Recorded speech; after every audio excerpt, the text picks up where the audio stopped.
we were talking about the revivals.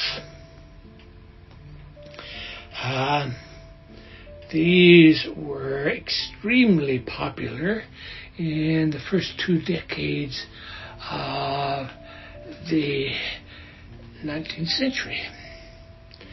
And by the Civil War, or immediately after the Civil War, they begin to diminish and kind of fade away.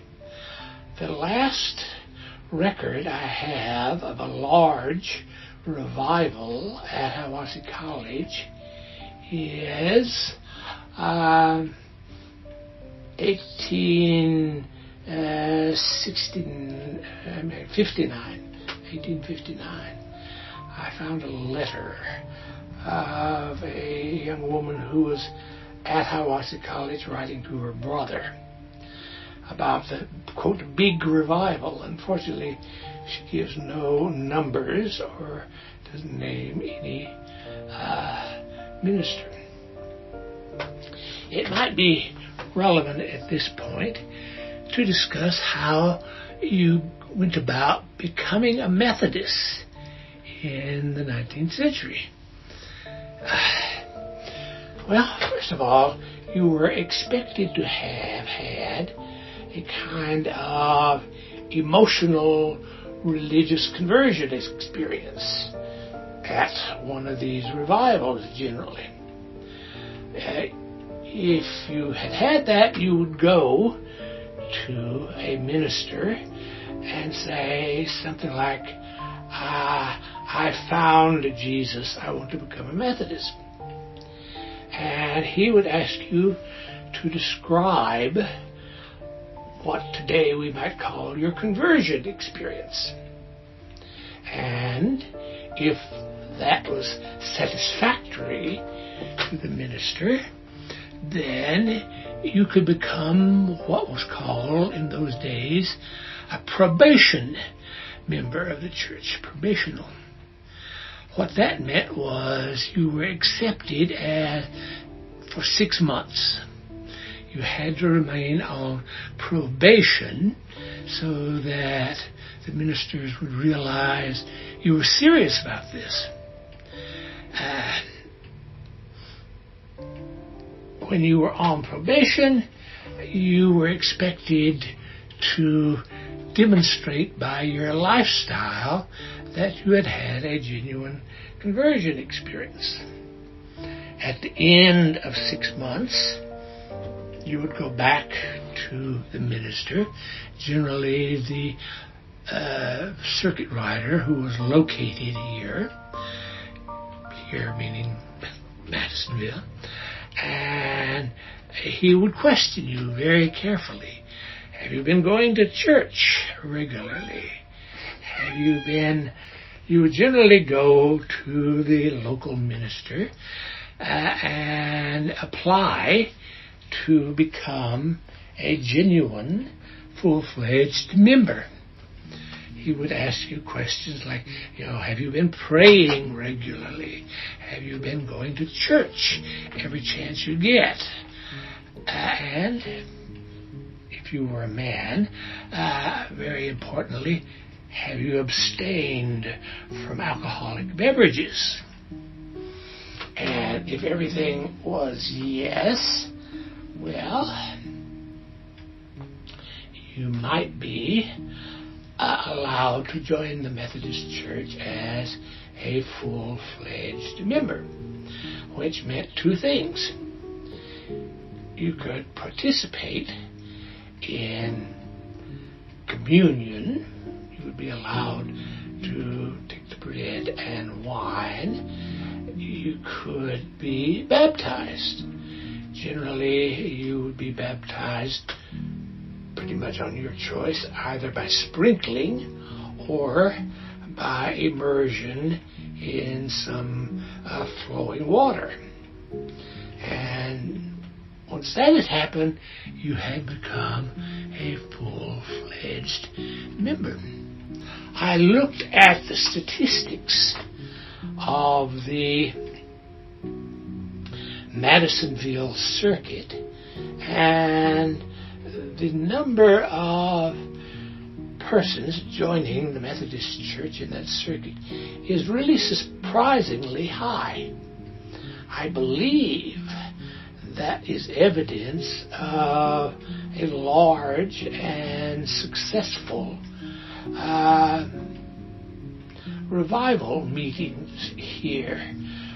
I don't know who conducted them. I do know that Father James Axley, was living in Sweetwater, and he was coming regularly to preach at Bat Creek, and we are told that at one point he came to a revival meeting outside of what is now Athens, Tennessee, and preached there, which may suggest that the Methodist Church in McMinn County owes something to Father Axley's activities.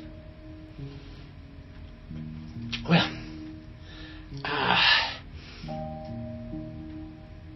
I've been thinking about and looking into what are called the debating societies at 19th century colleges. We know that these debating societies go back to the Middle Ages.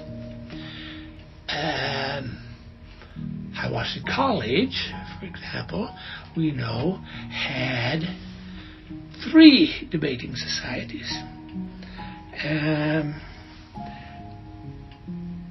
The Eratosthenians, which means the lovers of learning, and the Philoeletheans, which means the friends of truth.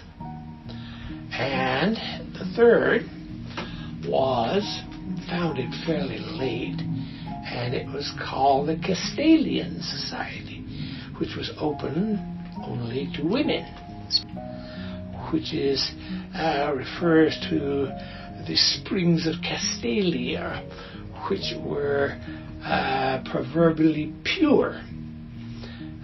So the women went to the pure debating society, and they didn't debate with men. They just sort of, baked cookies and helped around the house or whatever. I can discuss at some length the difficulties and problems of female education. In the middle of the 19th century, Hiwassee College opened a secondary college in Sweetwater. It was known as Victoria College, named, they say, after one of the daughters of Dr. Bruner and his wife. Well, there were, in the 19th century, basically 2 kinds of female education, secondary education. There was what is called Latin female colleges and lace-based female colleges. The Latin female colleges were modeled rather closely on the all-male colleges. The young women at such colleges were expected to know Latin and maybe even a little Greek. And basically they were expected to learn the sorts of things that their brothers would be learning at Hiwassee College. Now, there falls the shadow, as I like to say. The problem was that a great many Methodists, not just Methodists, but Christians generally in the 19th century, were a little bit iffy about that kind of education. They believed that the place of a woman was in the home. Well, if you were doing the kind of education that a young man would be getting, say at Hiwassee College, well, that kind of education would suit you for example, a life in politics or a life in medicine or a life as a teacher. Not the sort of thing that most people thought of as proper to a woman. In fact, there was a very widespread belief that the minds of women were, shall we say, rather delicate. They believed that if you insisted on a woman learning, for example, the classical dead languages, Latin, Greek, maybe a little Hebrew, something like that, you would overstrain their poor little feminine minds. And they could have what today we might call a nervous breakdown, and go to bed and just stay there for years, what they call bed rotting. So if you went to a Latin women's college, you would learn, as I say, just about what a man would learn at a similar college. And in fact, we know that the faculty of Hiwassee College would frequently ride down to Sweetwater and teach classes to the women who were being educated there. None of them seem to have had nervous breakdowns, but you never know what could happen, now do you? Well, what are called the lace female colleges were very different.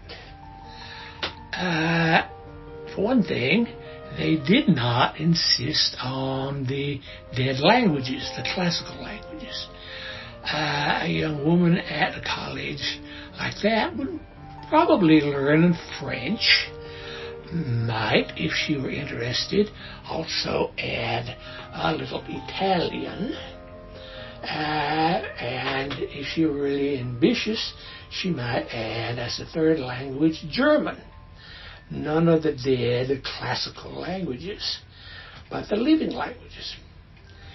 And she would also learn music, particularly how to play instruments like the piano.